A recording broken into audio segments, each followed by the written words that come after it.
It is weird to even say it, but there is so much to be excited for after the World Cup. Not that the World Cup won't be a spectacle all its own. But while regional foes Mexico, Costa Rica, Honduras and Panama are ramping up for the big show, the U.S. is quietly putting together a young, dynamic team. These youngsters combine grit and technical ability that the U.S. has lacked for some time now. To put the reboot of the national team in perspective, the average age of tonight's starting lineup was only 22 years old, with their average number of caps a paltry 6 per person. Add on top of that a total of 6 players receiving their first international cap, and this could be perhaps the youngest squad the U.S. has ever fielded. We are breaking down the highlights of tonight's resounding 3-0 victory of Bolivia and how that bodes extremely well for the future. First half, for most of the first 45 minutes it was one-way traffic in favor of the Yanks.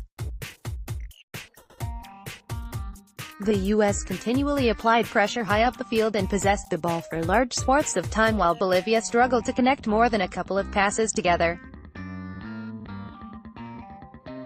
There was a level of creativity and free-flowing soccer that I have missed from the United States for years. Despite their youth, the U.S. played loose and showed a flair for creative passes and cross-field switches. This was a welcome respite from the more rigid game plans and predictable ball movement that we suffered through for the last 2 years. Maybe I am suffering a bit from recency bias, but I feel like these guys would have given the team that took the field against Trinidad. The scoring got started in the 37th minute when Walker Zimmerman rose up to beat Bolivian defender Ronald Raldes to a well-struck-in swing from Ju Corona. Zimmerman surged forward, stopped, recalibrated to the trajectory of the corner kick and leapt up to strike the ball with force off of his beautiful dome. His goal later proved to be the game winner. Second half, the U.S. continued to gel as the game wore on. Although I predicted yesterday a 2-0 win for the U.S., a big part of me was worried about the cohesion of the backline. You throw a bunch of really young defenders together for the first time and chances are there will be lapses in judgment or mistakes to exploit, but the U.S. showed no signs of vulnerability against a Bolivian side that was at less than full strength.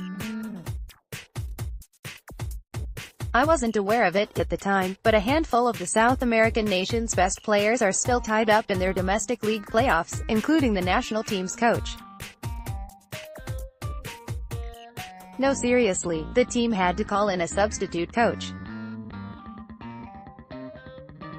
It was originally reported by Paul Kennedy that Mexican technical director Eduardo Fontaines would be coaching the side, but apparently he couldn't make it last minute and Venezuelan Cesar Farias ended up coaching La Verde. Seriously. Like, Mexican Eduardo Fontaines is literally filling in.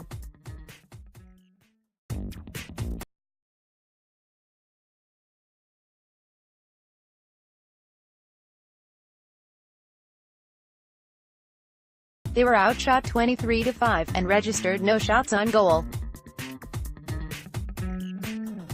The U.S. however had a coming-out party in the second half, starting with the second youngest player in U.S. history to score in their debut, Josh Sargent. At 18 years, 102 days old, Josh Sargent received his first international cap, start, and goal on a night he will never forget.